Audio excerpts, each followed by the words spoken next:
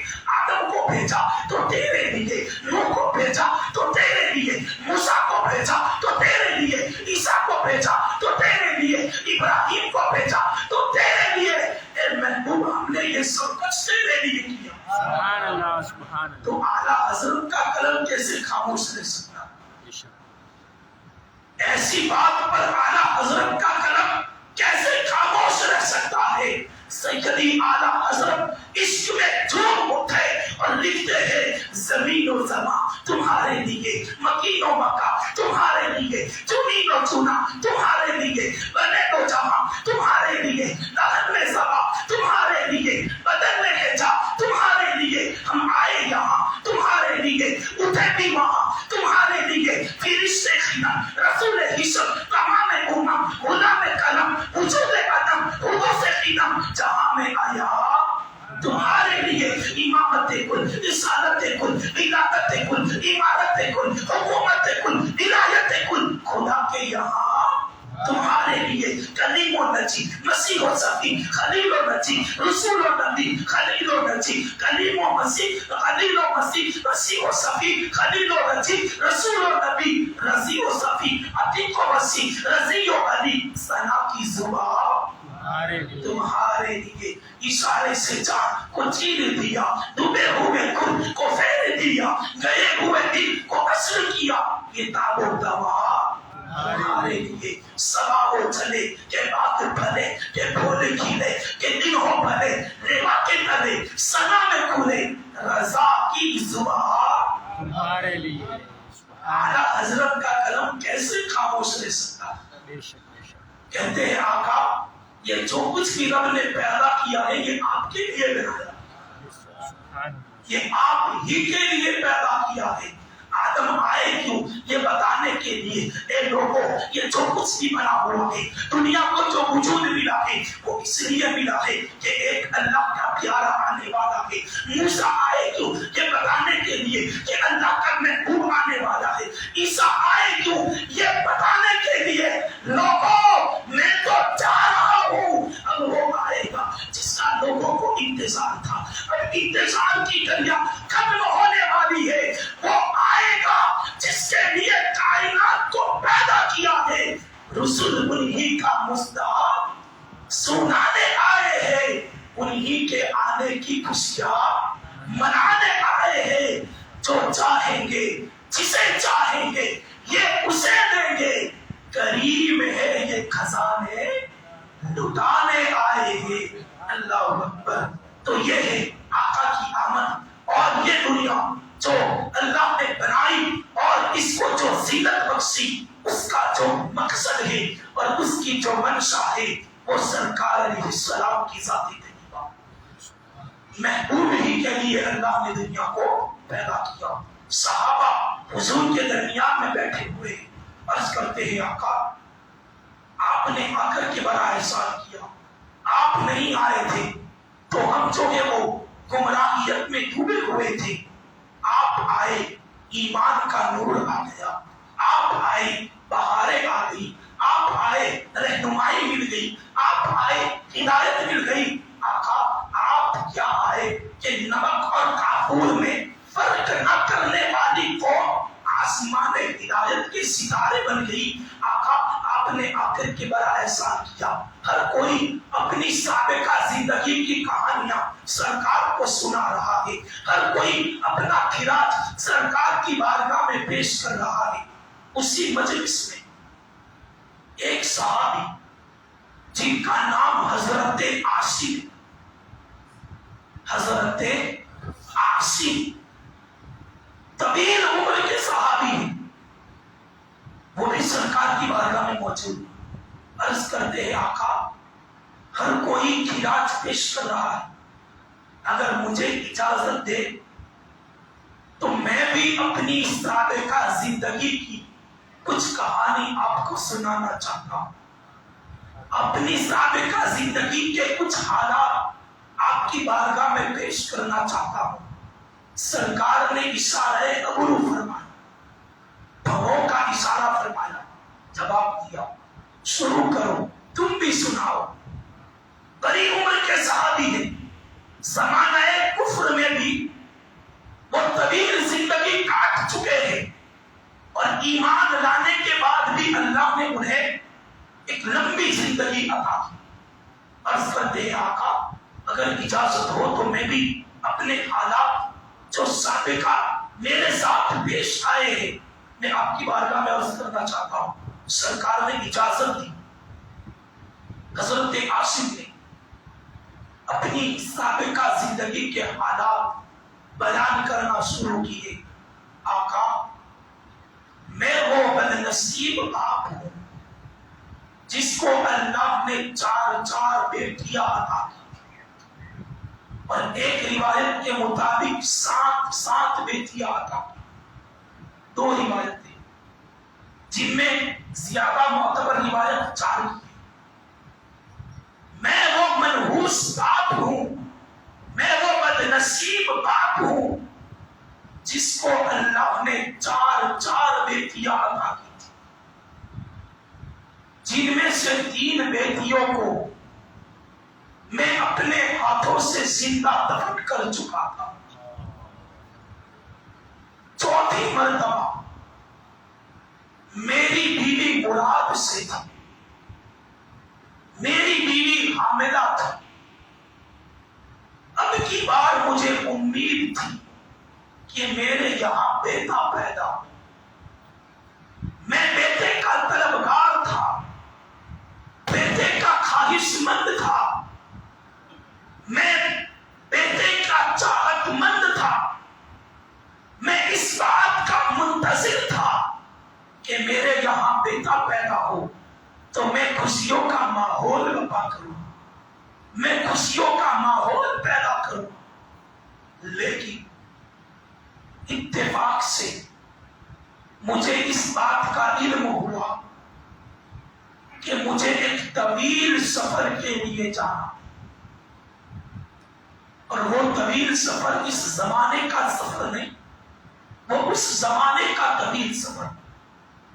آج کی طرح پلین، ٹرین اور بسوں کا انتظام نہیں تھا جو چند گھنٹوں میں یا چند دنوں میں یہاں سے وہاں ہم کو منتقل کر دیتی ہے، ایسا انتظام نہیں تھا۔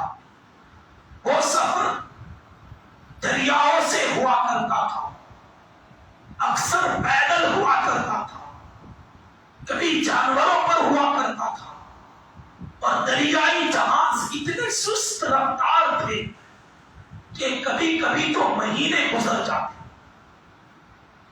فرض کرتے ہیں آقا مجھے پتا چلا کہ مجھے ایک طویل سفر کے لیے جانا، میں نے بہت ہی بے دلی کے ساتھ رخت سفر باندھا اور اپنی بیوی کو اپنے قریب بلایا اور بلا کر کے کہا دیکھو اس بار تم مراد سے ہو،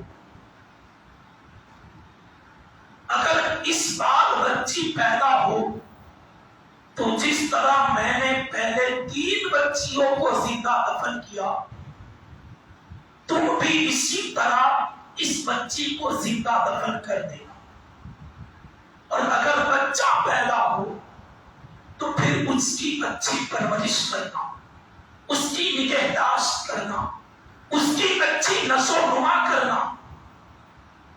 اللہ اکبر۔ گویا کہ ایک باپ میلاد مصطفیٰ سے پہلے اپنی بیوی کو اپنی بیٹی کے حوالے سے یہ وصیت وصیت پر یہ نصیحت کرتا تھا کہ تو زہریلی ناگن بن کر کے اپنی ہی بیٹی کو ڈنک لینا. لیکن آپ جانتے ہیں کہ ماں اور بیٹی کے درمیان کیسی محبت ہوتی ہے. گویا کہ ایک ممتا سے یہ کہا جا رہا تھا کہ تو اپنے ہی ہاتھوں سے اپنا گلا گھونٹ لینا. ماں زندہ کے عرض کرتے ہیں آقا میں اپنی بیوی کو یہ نصیحت کر کے سفر کے لیے روانہ ہو گیا. ایک طویل مدت کے بعد، ایک کافی طویل وقت کے بعد جب میں اپنے گھر کو واپس لوٹا تو میری پہلی نظر میری بیوی کے شکم پر پڑی، یعنی میری بیوی کے پیٹ پر پڑی. تو مجھے پتا چلا کہ میری امانت زمین پر منتقل ہو چکی، یعنی میری امانت زمین پر آ چکی ہے. میں نے سب سے پہلا سوال اپنی بیوی سے یہ کیا کہ بتاؤ جو امانت میں تمہارے سپرد کر کے گیا تھا تم نے اس امانت کا کیا کیا؟ میری بیوی نے بڑی بے باکی کے ساتھ بڑے جرأت مندانہ لہجے میں مجھ سے کہا ایک مردہ بچی پیدا ہوئی تھی جس کو پھینک دیا گیا. ظاہر سی بات ہے اگر بچی زندہ ہوتی تو کوئی قصہ اور کہانی بنتی، لیکن بچی ہی مردہ تھی تو پھینک دی گئی. لیکن عرض کرتے ہیں آقا مجھے اس طرح سے بتایا گیا کہ بچی مردہ پیدا ہوئی پھینک دی گئی، لیکن حقیقت کچھ اور تھی. میرے گھر میں بچی پرورش پا رہی تھی. میری بیوی نے میری بیٹی کو میرے بازو کے مکان میں، جو کہ ایک یہودی کا مکان تھا، اس میں میری بیوی نے میری بیٹی کو چھپا رکھا. اس بات کا مجھے علم نہیں تھا. ایک مرتبہ میں ایسے وقت پر گھر پہنچا کہ جو میرے گھر پہنچنے کا ٹائم نہیں تھا. ایک دن میں بے وقت گھر پہنچا تو میں نے کیا دیکھا کہ ایک 4 سال کی خوبصورت بچی جس کی شکل و صورت میری بیوی کے مشابہ ہے اور جس کے چلنے اور پھرنے کا انداز میرے چلنے اور پھرنے کے انداز کی طرح ہے، اور وہ میری بیوی کی گود میں بیٹھی ہوئی ہے اور میری بیوی اس کے ساتھ کھیل رہی ہے، میری بیوی اس کے ساتھ مغوے کھیل ہے. آقا وہ میری بیوی کو ماں ماں کہہ کر کے پکار رہی تھی. اتفاق سے میں وہاں پہنچ گیا. جیسے ہی میں نے اپنے آنگن میں پہلی مرتبہ 4 سال کی بچی کو دیکھا، میری زندگی میں پہلی مرتبہ 4 سال کی بچی کو جب اپنے آنگن میں کھیلتا ہوا دیکھا تو اس زمانے کے دستور کے مطابق میری آنکھوں میں خون اتر آیا، کیونکہ اس زمانے میں بیٹی کا دوسرا نام نحوست تھا، بیٹی کا دوسرا نام شیطنت تھا، بیٹی کا دوسرا نام بے برکتی تھا. آقا جیسے ہی میں نے 4 سالہ بچی کو اپنے آنگن میں دیکھا میری آنکھوں میں خون اتر آیا. میں نے سوچا میرے آنگن میں یہ نحوست کیسی؟ میرے آنگن میں یہ برکتی کیسی، میرے آنگن میں یہ شیطنت کیسی؟ مجھے بہت تیش آیا، مجھے بڑا غضب آیا، غصہ آیا۔ میں نے گرجدار آواز میں اپنی بیوی سے کہا، سچ سچ بتا، اس بچی کے ساتھ تیرا کیا تعلق ہے؟ اس بچی کے ساتھ تیرا کیا رشتہ ہے؟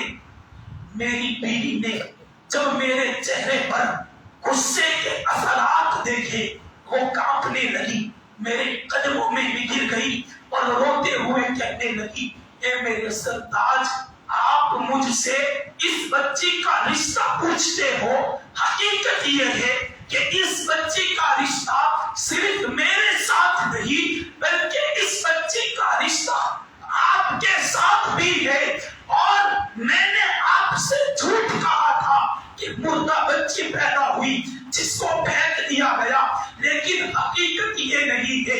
اے میرے سرتاج، میں نے اس بچی کو اس لیے زندہ رکھا کہ آپ عمر کے اس حصے میں پہنچ چکے ہیں کہ نہ آپ باپ بننے کی صلاحیت رکھتے ہیں، نہ میں ماں بننے کی صلاحیت رکھتی ہوں۔ میں نے سوچا کیوں نہ میرے آنگن میں جو کلی کھلی ہے اس کو مسلنے کی بجائے اس کی پرورش کی جائے، اس کی دیکھ بھال کی جائے، اور یہ ہماری محبت کی آخری نشانی بن جائے۔ ذرا اس کو دیکھو تو صحیح، یہ کتنی خوبصورت ہے۔ اگر اس میں میری کچھ ادائے صفت آئی ہے تو اس میں آپ کی بھی تو کچھ ادائے ہیں۔ دیکھو تو صحیح کتنا پیارا بولتی ہے، کتنا پیارا چلتی ہے، اس کے چہرے کو تو دیکھو۔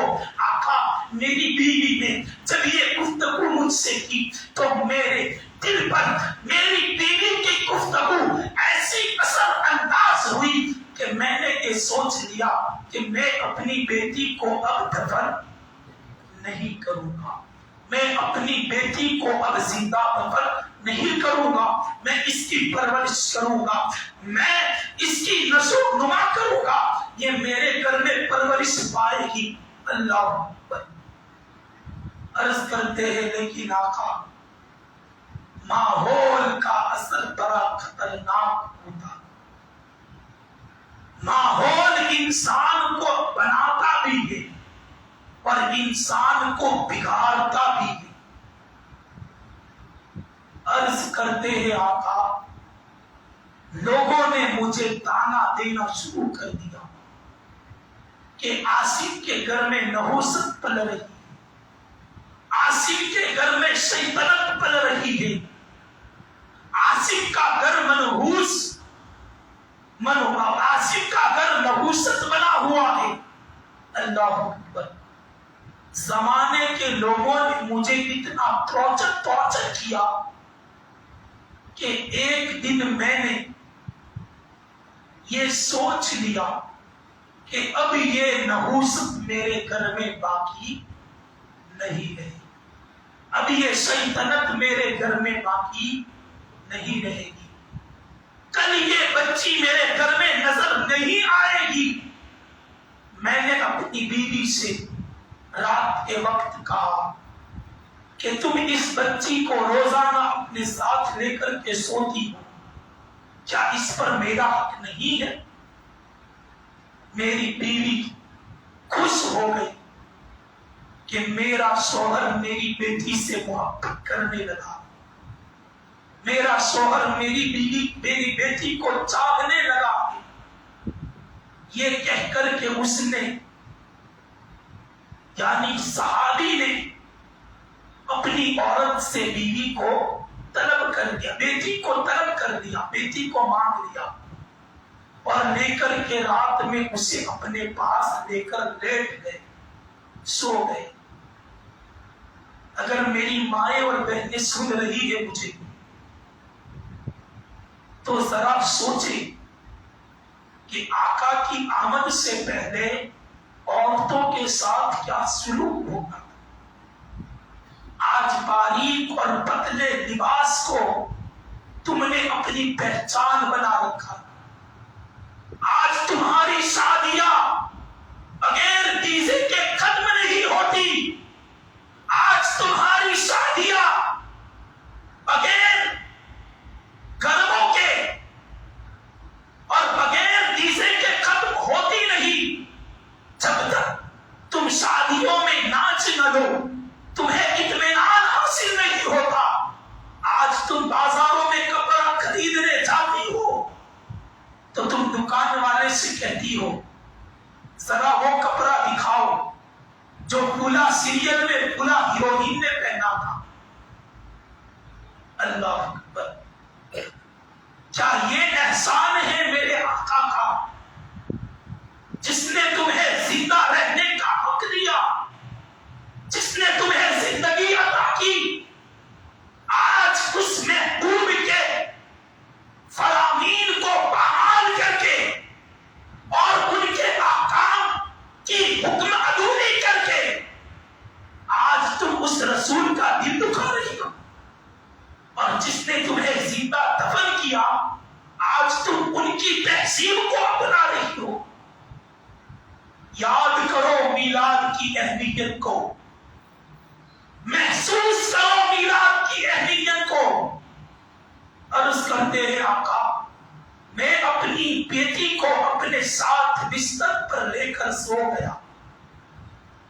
آپ کو معلوم ہے کہ بیٹی ماں سے زیادہ باپ سے محبت کرتی ہے۔ یہ دنیا کا ایک عظیم اور ایک امتیازی یہ نمونہ اور مثال ہے کہ بیٹی اپنی ماں سے زیادہ باپ کو چاہتی ہے۔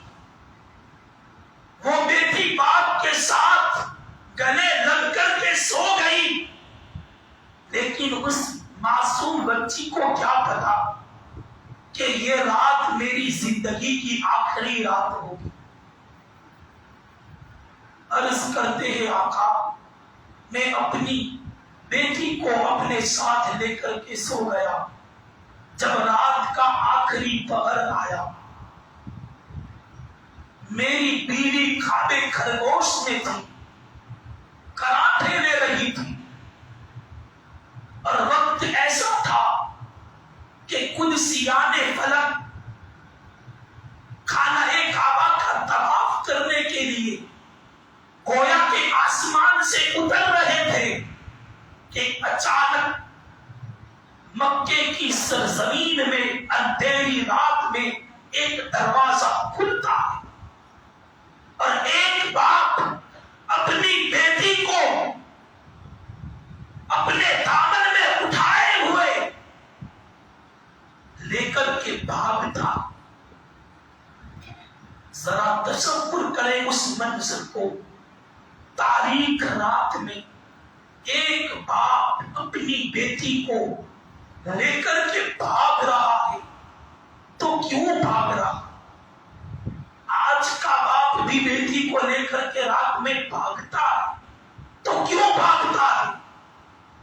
اس لیے کہ بیٹی بیمار ہے تو اس کا علاج کیا جائے۔ بیٹی بیمار ہے تو اپنے کمائے ہوئے پیسوں سے اور اپنی کمائی ہوئی رقم کو اس بیٹی پر نثار کر کے اس کی زندگی کو بچایا جائے، چاہے مسلم باپ ہو یا غیر مسلم، سنی ہو یا شیعہ، کافر ہو یا مشرک۔ آج اگر اندھیری رات میں دروازہ کھلتا ہے تو اس لیے کھلتا ہے کہ ایک باپ اپنی کمائی کو اپنی بیٹی پر نچھاور کر کے اس کی زندگی کو بچانے کے لیے راتوں رات ہاسپٹل کی طرف بھاگتا۔ لیکن میلاد سے پہلے کا باپ اپنی بیٹی کو گود میں اٹھا کر کے تاریک راتوں میں تاریک دل کے ساتھ اگر بھاگتا ہے تو بیٹی کی زندگی بچانے کے لیے نہیں بلکہ بیٹی کی زندگی کو ختم کرنے کے لیے دوڑتا۔ اللہ محسوس کرو میلاد کی اہمیت کو۔ یہ ہے میلاد سے پہلے کا فرق اور میلاد سے بعد کا فرق۔ پہلے اور بعد میں کیا فرق پیدا ہوا؟ اللہ اکبر. عرض کرتے ہیں آقا میں تاریک رات میں اپنی بیٹی کو لے کر کے بھاگا. مکے کی پتھریلی زمین ہماری طرح مٹی کی زمین نہیں تھی. مکے کی پتھریلی زمین میں ایک باپ اپنی بیٹی کو لے کر بھاگتا ہے تو اس کو اچانک ٹھوکر لگ جاتی اور وہ بیٹی کو لے کر کے زمین پر گرتا. بیٹی کو چوٹ لگتی ہے. بیٹی روتی ہوئی اپنے باپ کے گلے سے لگ جاتی ہے. بابا آپ مجھے تاریک رات میں کہاں لے جا رہے ہو؟ میری اماں کہاں ہے؟ مجھے میری والدہ کے پاس جانا ہے. بابا مجھے بہت گہرا زخم لگا ہے. آج ایک باپ اپنی بیٹی کا زخم سہن نہیں کر سکتا. عرض کرتے ہیں آقا وہ روتی رہی, اماں اماں ابا ابا کہتی رہی, لیکن ماحول کی وجہ سے میرا دل اتنا سخت ہو چکا تھا کہ میں اس کی طرف نظر محبت کر کے دیکھنا گوارا نہیں کرتا تھا. وہ مجھے بار بار بابا کہتی, لیکن میں اس کی طرف محبت کی نظر سے نہیں دیکھتا. میں نے اس کو اٹھایا اور اٹھا کر چلنا چاہا. وہ رونے لگی, چلانے لگی, بابا آپ مجھے تاریک رات میں اکیلے کہاں لے جا رہے ہو؟ آپ لوگ ادھر توجہ دیں. آپ مجھے تاریک رات میں کہاں لے جا رہے ہو؟ مجھے میری والدہ کے پاس جانا ہے. آپ مجھے میری والدہ کے پاس لے جائے. بیٹی جانے کے لیے تیار نہ ہوئی. اللہ اکبر. تو صحابی عرض کرتے ہیں آقا میں نے اس کے بال پکڑ کر کے اس کو گھسیٹا. 4 سال کی خوبصورت بچی, ننھا سا پھول, میں نے اس کو مکے کی پتھریلی زمین پر پکڑ کر کے گھسیٹا. اس کا نازک بدن گھسیٹنے کی وجہ سے لہو سے جو ہے وہ لہو سے تلمل ہو گیا, بھیگ گیا. آخر کار میں اسے لے کر کے قبرستان پہنچا. آج بھی مکہ میں وہ قبرستان موجود ہے جہاں بچیوں کو زندہ دفن کیا جاتا ہے. آج بھی مکے میں وہ قبرستان موجود ہے. آج بھی وہاں نحوست تپک رہی. عرض کرتے ہیں آقا میں قبرستان میں لے کر کے پہنچا تو میں نے اس کے لیے ایک قبر کھودنا شروع کی, ایک گڈھا کھودنا شروع کیا.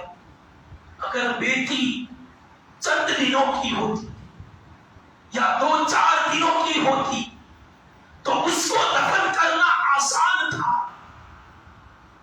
قبر درکار, اس کے لیے بڑا گھٹا درکار تھا.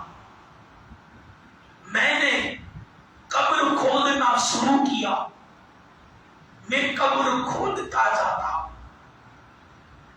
تو قبر کی مٹی میرے کپڑوں پر لگتی تو وہ اپنے ننھے ننھے ہاتھوں سے میرے دامن سے مٹی کو جھاڑتی اور کہتی بابا دیکھ تیرا دامن خراب ہو رہا ہے, تیرا دامن بگڑ رہا ہے, تو اپنے کپڑوں کو سنبھال لے. اللہ اکبر. عرض کرتے ہیں آقا وہ روتی رہی, مجھے بابا بابا کہتی رہی, لیکن ماحول کی وجہ سے میرا دل اتنا سخت ہو چکا تھا کہ میں نے اس کی طرف محبت کی نگاہ سے نہیں دیکھا. مجھ پر شیطان سوار ہو چکا تھا. آقا مجھے خوف ہوا کہ کہیں اس کی ماں چلنے سے اٹھ کر کے آ نہ جائے, کہیں اسے زندہ بچا کر کے لے نہ جائے. میں اس خوف کی وجہ سے میں نے جلدی سے ایک بڑی قبر کھودی، ایک بڑا گڈھا کھودا، اور میں نے اس بچی کو اس گڈھے میں پٹکا اور میں نے اس پر مٹی ڈالنا شروع کر دیا۔ میں جب اس پر مٹی ڈالتا، ادھر مٹی ڈالتا وہ ادھر ہو جاتی، ادھر مٹی ڈالتا وہ ادھر ہو جاتی، ادھر میں ادھر ڈالتا وہ ادھر ہو جاتی۔ میں نے جب دیکھا کہ یہ ادھر ادھر ہوتی رہے گی اور ایسے ہی صبح ہو جائے گی، اس کی ماں آئے گی اور آ کر کے بچا کر کے لے جائے گی۔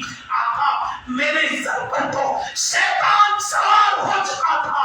میں نے ایک بڑا پتھر اٹھایا اور پتھر اٹھا کر کے میں نے اپنی بچی کے سر پر دے مارا۔ ہمیشہ کے لیے اس کی آواز بند ہو گئی، ہمیشہ کے لیے اس کی ندائیں بند ہو گئی۔ اللہ اکبر۔ پھر عرض کرتے ہیں آقا میں بڑے دلیر لہجے میں اور بڑے فخر کے ساتھ میں اپنے گھر کی طرف لوٹا کہ میں نے بہت بڑا کام کر دیا، اب کوئی مجھے تانا نہیں دے، اب کوئی مجھے تشریح کا نشانہ نہیں بنائے گا۔ جب میں گھر واپس لوٹنے لگا تو اس بچی کی صدائیں اور اس کی ندائیں میرے کانوں میں ٹکراتی تھی۔ میں پلٹ پلٹ کر دیکھتا کہ کہیں وہ زندہ تو نہیں رہ گئی، لیکن جب پلٹ کر کے دیکھتا تو مجھے پتا چلتا کہ یہ اس کی آواز نہیں، یہ تو ندائے گشت ہے جو مجھے بار بار سنائی دے رہی۔ میں جب گھر کو واپس لوٹنے لگا مجھے میری بچی کی آوازیں اور ندائیں بار بار سنائی دے رہی تھی۔ بابا مجھے کیوں مار رہے ہو؟ میرا کیا جرم ہے؟ میں نے کیا گناہ کیا ہے؟ بابا مجھے اپنی اماں کے پاس جانا ہے۔ عرض کرتے ہیں آقا وہ روتی رہی، لیکن میرا دل ایسا پتھر ہو چکا تھا کہ مجھے اس پر ذرہ برابر بھی نہیں آیا۔ آپ غور کریں، میلاد سے پہلے کا باپ کتنا درندہ صفت تھا اور آج کا باپ کتنا رحم دل ہے۔ یہ ہے میلاد میں فرق، میلاد کے بعد کا فرق، یہ ہے میلاد کی اہمیت۔ میرے آقا اپنے سر کو نیچے جھکائے ہوئے سرکار پوری گفتگو سماعت کر رہے ہیں، آنکھوں سے آنسو جاری ہے۔ سرکار کی آنکھوں سے جو ہے وہ آنسو کے قطرات ٹپک رہے ہیں۔ سرکار کو روتا ہوا دیکھ کر کے سارے صحابہ رونے لگے۔ میرے آقا نے کچھ دیر کے بعد اپنے سر کو اٹھایا اور اٹھا کر کے سرکار علیہ السلام نے جذبات کی کیفیت میں آقا نے فرمایا اے لوگوں میں جب نہیں آیا تھا تم نے جو کرنا تھا کر لیا، میں جب نہیں آیا تھا شیطان نے تم سے جو کروانا تھا وہ کروا لیا۔ اب کان کھول کر سن لو، میں محمد آ گیا ہوں۔ اللہ نے مجھے بیٹیوں کا باپ بنا کر بھیجا ہے، بیٹیوں کے لیے رحمت بنا کر بھیجا ہے۔ جس کے یہاں بیٹی پیدا ہو وہ اس کی اچھی پرورش کرے، وہ باپ اور میں جنت میں اس طرح سے ہوں گے جیسے یہ دو انگلیاں ایک ساتھ میں، سبحان اللہ، سبحان جیسے یہ دو انگلیاں ایک ساتھ میں ہے۔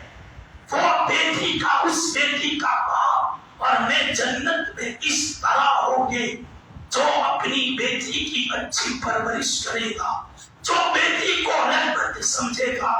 میں محمد یتیموں کی نگاہ بن کر کے آیا ہوں، بیواؤں کا سہارا بن کر کے آیا ہوں،